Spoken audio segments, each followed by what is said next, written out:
Bienvenidos a este episodio de EmiCast, el podcast de la EMI. En este episodio hablaremos sobre el tema de las criptomonedas y para ayudarnos a entenderlo de manera más simple tenemos aquí a un excelente profesor de la Escuela Militar de Ingeniería, el doctor Horacio Barrón Cosmillo. ¿Cómo está, mi señor?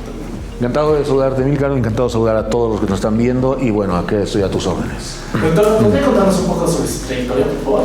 Bueno, a ver, brevemente, yo estoy trabajando en el ámbito académico ya hace varios años. Comencé, de hecho, en la universidad, en la EMI, desde el año 2015, aunque también estoy vinculado a otras universidades y otras actividades. Y acá en la EMI estoy 10 años ya seguidos y creo que he encontrado el espacio de mayor desarrollo y satisfacción personal. Doy varias materias en ingeniería comercial y en ingeniería financiera.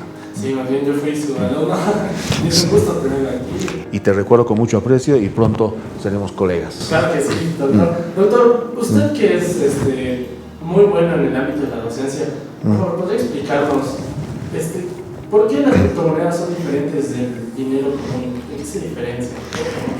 Sí, es importante establecer esa diferencia. A ver, el dinero que conocemos todos, llamado dinero fiduciario, por ejemplo, son papeles que su valor está respaldado por lo que puede tener el Banco Central, ¿no? O el nivel de actividad económica de un país. Y bueno, y el Banco Central emite esos billetes, ¿no? Tanto en Bolivia como en el resto del mundo. A diferencia de los billetes emitidos por una autoridad central, las criptomonedas formalmente son criptoactivos, ¿no? El activo es algo que nosotros tenemos y que representa un derecho económico. Y es cripto porque es virtual. A diferencia de las monedas tradicionales, estos se mueven en mercados específicos, se llaman networks digitales, y no es emitido por un banco central, sino su principal característica es que son descentralizadas, es decir,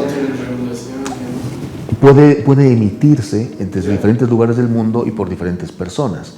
Y el gran punto acá es que al no ser centralizado y se emite en diferentes lugares del mundo con diferentes procedimientos altamente tecnológicos, entonces la emisión de estas monedas está sujeta básicamente al mercado, ¿no? Y no a una política monetaria como podría ocurrir en todo país. La demanda de las divisas, ¿verdad? De estos criptoactivos. Y en las criptomonedas o en los criptoactivos no se llama emisión, se llama minar, ¿no? Entonces uno mina, ¿no? Así como al viejo estilo de minar, entonces uno está minando. Y actualmente hay más o menos unas 9,000 criptomonedas en todo el mundo. Sí, y de hecho se pueden crear todo el tiempo. De hecho tú y yo podríamos crear una y el tema no está en que lo creamos, sino el tema está en que haya una credibilidad a la moneda que estamos emitiendo. Pero ese respaldo puede ser físico o puede no ser físico, ¿no? Por ejemplo, ya que lo mencionas, se han creado algunas monedas que tienen respaldo físico. Una de ellas, un ejemplo que fue un caso más bien de fracaso, fue el petro. El petro fue una moneda que la creó de Venezuela exactamente, y el petro pues tenía respaldo en el petróleo. Y funcionó por un tiempo en Venezuela, pero bueno, ya el año 2024 dejó de funcionar oficialmente. Después hay otro tipo de monedas donde el respaldo es la empresa o la entidad que emite. Pero esos son casos específicos. La mayoría de los criptoactivos no tienen un respaldo físico como tal. Entonces es el mismo mercado el que, entre la oferta y la demanda, que le da el valor. Entonces, si tú y yo creáramos una moneda, probablemente si nadie le diera un valor a esa moneda, entonces no tendría ningún sentido. Doctor, esto, digamos, no volvería este mercado un poco muy volátil. Entonces, como este mercado no está respaldado en un valor físico, ¿cómo se ve la situación actual? Sí, uno de los principales problemas de estas monedas es precisamente la volatilidad, pero problemas, yo diría entre comillas. ¿Por qué? Si tú eres, por ejemplo, un inversionista que eres adverso al riesgo, entonces probablemente no es una buena idea invertir en criptoactivos. Pero si más bien eres un inversionista proclive al riesgo y que tal vez en el riesgo y en la especulación financiera está tu mecanismo de ganancia, entonces acá tienes un buen espacio. Y fíjate, la prueba más clara va en tres sentidos. El primero es el crecimiento de estas criptoactivos. Te decía, casi 9,000, pero de estas las más importantes siguen siendo Bitcoins y Ethereum. Pero de todos modos, hasta el año 2021, que fue un año más o menos emblemático para este mercado, se había llegado a realizar operaciones por más de $3 billones. Eso es mucho dinero, Y aunque por el tema de ciertas regulaciones del año 22 bajaron el nivel de operaciones, el año 23 y 24 se han vuelto a recuperar. Y fíjate que la moneda más emblemática que te decía, que es Bitcoin, inclusive ha llegado a recuperar su valor, y la semana pasada, estos días, está cotizando en más de $90,000 una moneda. Una sola moneda. Una sola moneda. Y pensar que antes solo costaba cuánto, $1. Claro, comenzó prácticamente, pero ahí hay un tema muy importante. ¿Por qué además de la volatilidad, por qué hay el crecimiento de las monedas? Y eso tiene que ver, claro, con la oferta y la demanda. El caso particular de Bitcoin es muy interesante, no es la única moneda que te voy a explicar, sino otras también cumplen este requisito, pero el tema es el siguiente: cuando se empezó a emitir estas monedas o a minar estas monedas, se estableció un límite, $21 millones. Solo 20 millones. Claro, y estamos muy cerca de llegar a ese límite. Entonces, claro, cuando se pone un límite, entonces, claro, ya deja de ser una moneda en crecimiento constante y se convierte como en un activo de valor, de reserva, un recurso. Por la escasez. Por la escasez, exactamente. Entonces, si tú tuvieras un Bitcoin y sabes que no van a haber más, y es un activo altamente cotizado, entonces la demanda es mucho más alta, tú lo guardas, yo demando mucho más, y su precio en el mercado empieza a subir. No todas las criptos tienen esas características.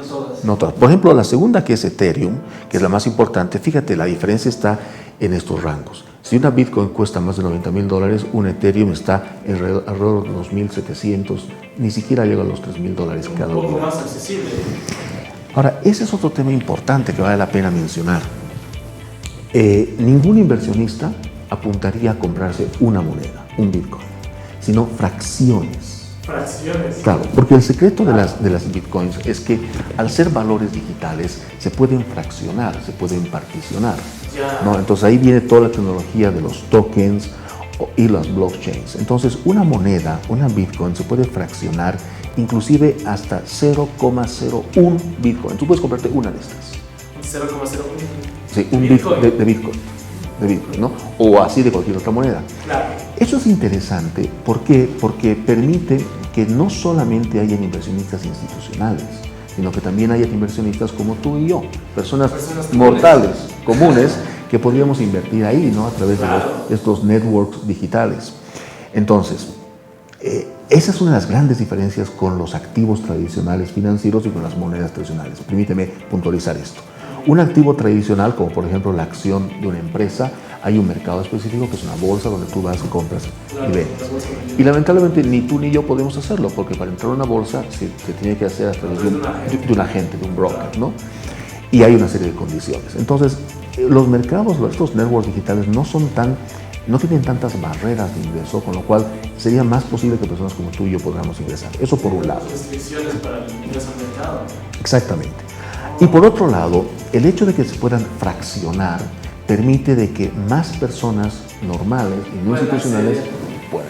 De todos modos, el mercado mundial de criptos actualmente sigue siendo dominado más o menos en un 68% por inversionistas institucionales. Y ahí quiero cerrar tu primera pregunta sobre la volatilidad. Si es tan volátil ese mercado, como que efectivamente lo es, no lo es tanto como para ahuyentar a los inversionistas. Me explico.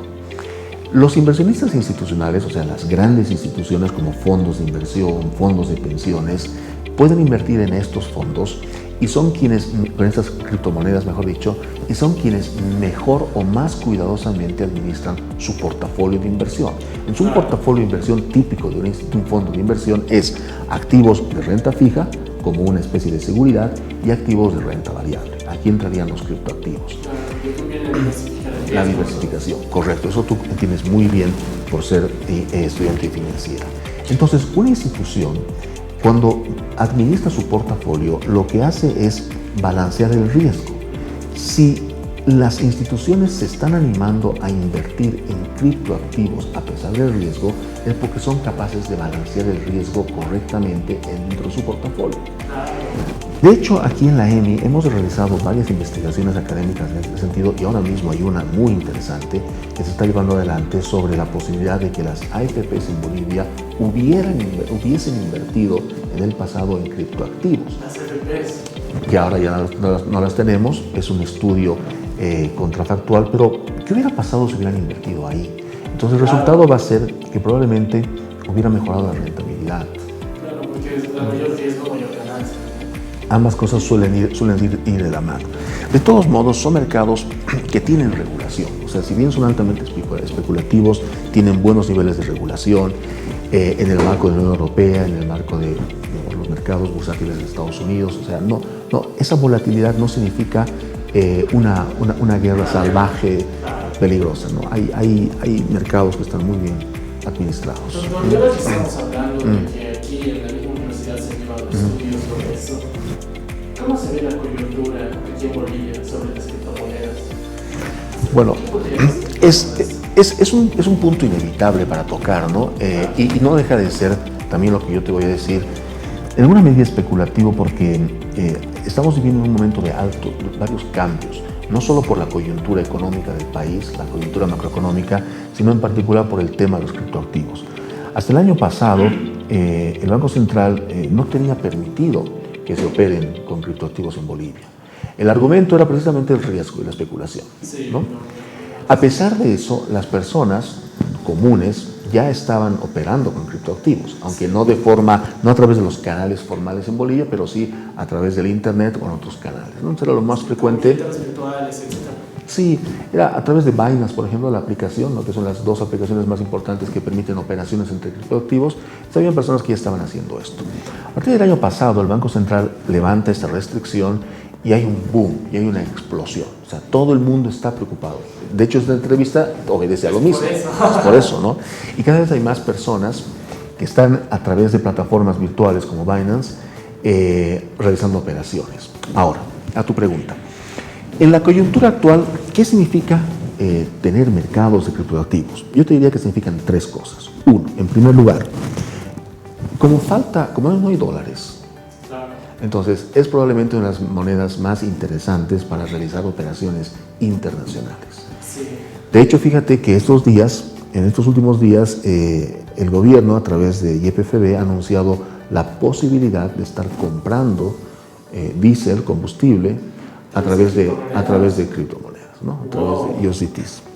Entonces, claro, porque es un medio de pago, es un dinero, y el dinero cumple esa función, es un medio de pago. Entonces, ante la ausencia de dólares, eso puede ser interesante. Segundo, los mercados más rentables en el mundo son mercados de renta variable. Sí. Y en Bolivia, nuestro mercado financiero es fundamentalmente de renta fija. Sí, como la emisión de bonos, etc. Eso tú lo sabes muy bien. Casi el 99% de las operaciones en nuestra bolsa son de renta variable, de renta fija, perdón. Sí. Con lo cual no es muy atractivo, no tanto como... Muy fijo, no se hace atractivo como para agarrarles y dale, a pesar de... Totalmente. Entonces, en ese contexto, siempre es interesante tener la posibilidad de diversificar las inversiones y poder llevar afuera, ¿no? En busca de mercados mucho más rentables. Entonces decía tres elementos. Uno, es posible que a través de las criptomonedas sobrellevemos el problema de la restricción de dólares. Dos, sin duda alguna son inversiones más atractivas hacia afuera, ¿no? Por la rentabilidad. Claro, y tercero, que esto es totalmente especulativo, ¿no? O sea, no hay ninguna evidencia en este momento en Bolivia, pero si algunos precios empezaran a medirse en términos de criptoactivos, entonces el factor que desencadenaría la inflación sería otro. ¿A qué me voy? Tú has llevado macro, de hecho, has sido un alumno en macro, ¿no? Uno de los temas que más determina la inflación, que más afecta a la inflación, es la emisión de dinero. Claro, la emisión monetaria. Claro, entonces si el Banco Central en Bolivia está emitiendo dinero por las necesidades financieras internas, el efecto de la inflación es fuerte. Sí.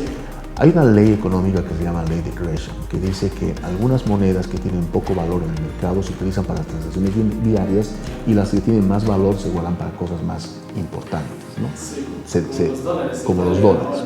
Entonces, no estaría de más pensar que si algunas operaciones se realizaran en criptoactivos, el efecto sobre la inflación boliviana en IPC podría disminuir. ¿Podría ser mitigado? Claro, en la medida que se diversifique, ¿no? Pero te repito, aquí ya estoy entrando a la arena de la especulación, ¿no? Claro. Habría que estudiarlo, de hecho podría ser tu tesis, ¿no? Eso está muy interesante. Sí. Y podríamos empezar a diversificar no solo las inversiones, sino también las monedas y aliviar las presiones inflacionarias en la canasta familiar, ¿no?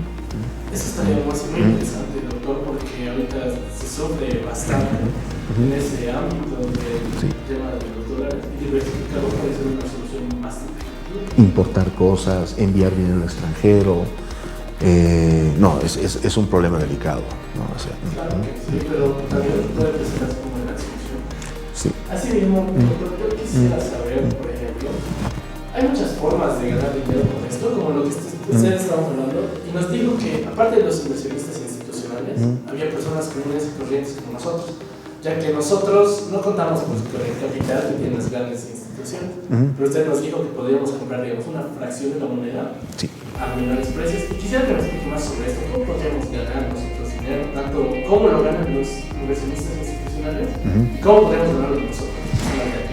Mira, los fondos institucionales obviamente tienen mecanismos mucho más sofisticados que los que tú y yo podríamos tener, ¿no?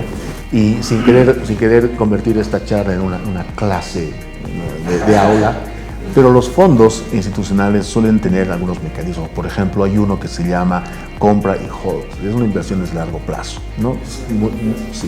Muy útil para Bitcoin, porque como ya se está llegando al límite de la emisión de Bitcoins, entonces tú compras y guardas, ¿no? Y esperas que su valor sube en el mercado, ¿no? Para sin venderlo. Después hay otra metodología que se llama BlackRock and Fidelity, que trabaja con ETFs. ETFs son fondos financieros especializados en cierto tipo de inversiones, entonces ahí es otra metodología. Y luego las inversiones a través de staking y rendimientos DeFi. ¿Qué es staking? Entonces es una forma de inversión donde tú adquieres criptomonedas y como son DeFis, o sea, finanzas descentralizadas, ¿no? Entonces uno juega a emitir, a minar, ¿no? A minar, entonces a comprar nuevas emisiones o monedas que están minando. Sí, muy bueno. Bueno, son mecanismos muy sofisticados, ¿no? Pero tal vez para nosotros existe algo que, en un término lo vas a entender, se ha popularizado mucho, que es el trading. Claro. Todos quieren aprenderlo ahora. Exactamente, ¿no? Y de hecho nosotros en la EMI tenemos que cada vez más involucrarnos en las clases con este tipo de temas. Bueno, el trading es eso, o sea, el trading es compra y venta. Sí, vende barato. No, vende caro, compra barato. Y es el mismo mecanismo que funcionaría en una bolsa de valores, solamente que no necesitamos un broker, ni tampoco necesitamos entrar a la bolsa formalmente, ¿no? ¿Cómo? Entonces hay un montón de plataformas que funcionan a través de internet, donde uno puede comprar todo tipo de activos, desde activos tradicionales como acciones de empresas, bonos, commodities y también criptos, ¿no? Cuando llegues a octavo semestre vamos a llevar este tipo de cosas con mucha más profundidad, ¿no? Dentro de poquito, ya estás ahí. Y de hecho te falta un semestre, ¿no? Sí, un semestre. Bueno, entonces ya vamos a ver cómo se hacen a través de plataformas de internet este tipo de inversiones. Bueno, entonces uno puede a través de estas plataformas, repito, comprar y vender montos de activos en función de nuestra capacidad económica. Entonces, claro, si tú tienes $1,000 y tú pones en estas plataformas de trading esos $1,000, pues compras fracciones de cualquier activo, lo que se pueda. Entonces, es como en las películas, ¿no? Tú ves ahí, te despiertas en la mañana, prendes tu televisor, ¿no? Y ves cómo han subido de valor ciertos activos y tú compras o vendes. Dependiendo del tipo. Y eso lo puedes hacer tú. Y mira, y en la medida que, por ejemplo, uno se profesionaliza más, claro, esto ya escapa al común de las personas, pero sí llega a ti como ingeniero financiero, en la medida que uno se profesionaliza más, entonces uno puede empezar a hacer un tracking, un rastreo de cómo se están comportando ciertos activos en el mercado y armar tu propio modelo econométrico. Y tú, Amílcar, lo puedes hacer. De hecho, en este momento, en tu séptimo semestre, ya tienes econometría, conoces perfectamente análisis financiero, conoces cómo funcionan los mercados, ahora te puedes observar que a través de las plataformas cómo se mueven ciertos activos y tú podrías armar tu modelo econométrico de series de tiempo para identificar tendencias. Y a partir de las tendencias, con algún grado de certidumbre, saber si se puede comprar o vender. Y así podríamos ganar, digamos, ingresos de manera pasiva, por así decirlo, ya que muchas personas ahora lo ven mucho el tema de guardar el dinero en el banco. pero esta es una excelente solución para generar mayor cantidad de ingresos. Pues suscríbete a la EMI. Claro, aquí estas cosas las estamos ya desarrollando en clases, ¿no? Y además estamos jugando en serio. Sí. De hecho, el siguiente semestre, cuando lleves en la materia de inversiones alternas esto conmigo, tú vas a tener la posibilidad de inscribirte a través de una plataforma que es totalmente, ni siquiera es un simulador, sino es real. Es real, totalmente real. Vas a recibir un monto de dinero en euros, 20.000 euros, solamente que no los puedes capitalizar, pero están ahí y realizas operaciones. De hecho, inclusive tu examen final va a depender de cómo esté tu portafolio, ganando o perdiendo. Exactamente. Y una vez que aprendas eso, el rato que tú quieras puedes convertir tu demo en algo real y empezar a invertir en dinero de verdad. Eso es muy interesante. Sí. Pero tenemos que ser responsables y en ese sentido, como somos una institución académica, nosotros estamos formando conocimiento a través de ciertas herramientas. Muchas de ellas son demos, otras son simuladores, otras son solamente experimentales, pero lo importante es que cuando tú te gradúes, Amílcar, y así todos nuestros estudiantes se gradúen, tengan el conocimiento, tengan las herramientas necesarias para hacer esto en la vida real, ¿no? Pero, vuelvo a tu pregunta inicial, quiero una pregunta muy importante. Esto es volátil, esto es altamente riesgoso. Altamente especulativo. Y de hecho, inclusive estas plataformas que funcionan a través de internet, donde se hace trading, te advierten que una gran mayoría de los profesionales pierden hasta el 70% de los que invierten pierden. Wow. Entonces, claro, y esa es la realidad de los mercados especulativos. Pero con un buen entrenamiento, con una buena formación y una buena observación de los mercados, lo vas a poder hacer. Claro, el que no arriesga no gana, ¿verdad? Sí. Eso, profe, me lleva a una pregunta más. Dime.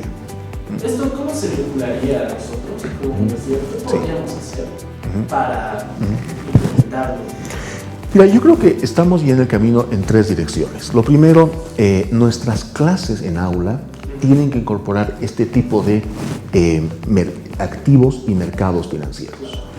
En la malla curricular que tenemos en las dos carreras de la EMI que trabajan estos temas, tanto ingeniería financiera como ingeniería comercial, tenemos materias especializadas sobre mercados financieros, ¿no? Tanto de renta fija como de renta variable. Y unas materias mucho más especializadas, como por ejemplo derivados, opciones que tú ibas a ver hacia el final de la carrera. Entonces, lo primero es incorporar en nuestra malla curricular el estudio de los criptoactivos o los mercados digitales. Ya estamos en eso, ya lo estamos haciendo.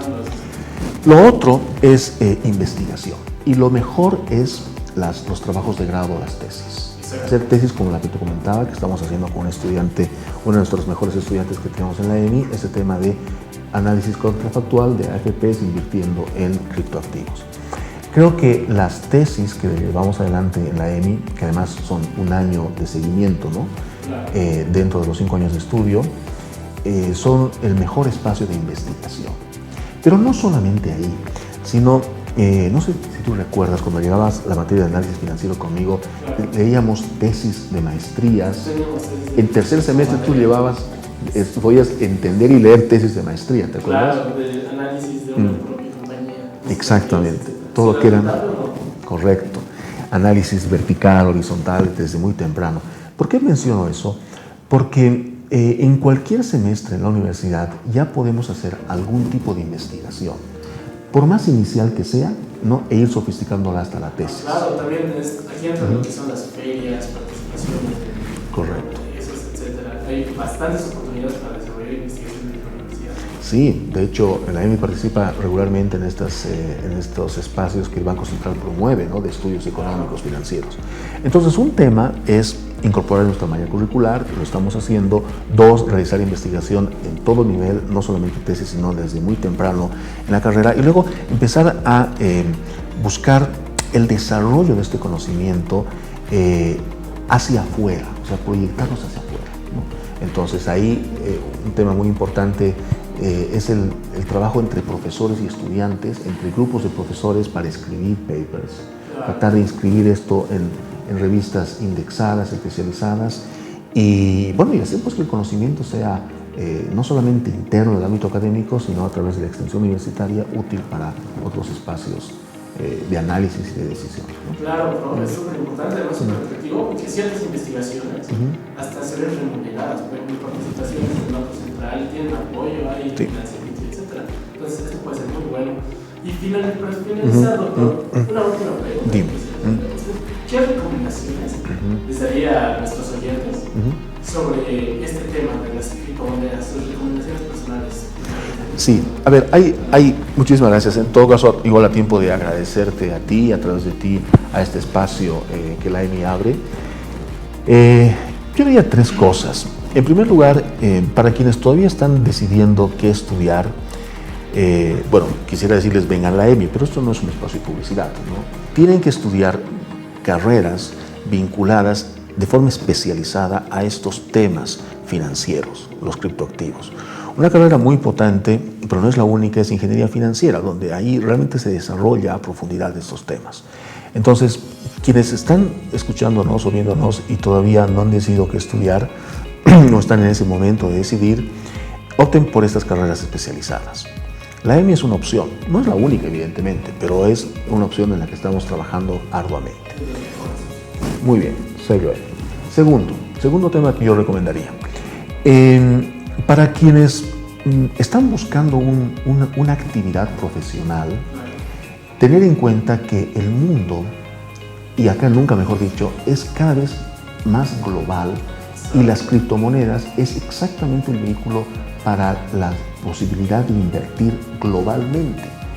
Claro, porque como son descentralizadas, entonces tú puedes estar hoy en día comprando y vendiendo activos que se han emitido en Japón o en cualquier lugar de Asia o en Norteamérica o en los países vecinos. Claro, es fundamental. Al ser descentralizados es más global. Entonces, piensen globalmente, desde su escritorio, desde una computadora con la que trabajan diariamente, podemos empezar a realizar inversiones en todo el mundo. Entonces, mi segunda recomendación es, piensen de forma global. O sea, siempre piensen que el espacio, el mercado financiero es el mundo entero. Es el mundo entero. Y es una excelente oportunidad para temas laborales, para temas de inversión, etc. Y tercero, yo creo que felizmente en Bolivia, aunque con rezago como en tantos temas, ya hemos entrado al mundo de las finanzas digitales.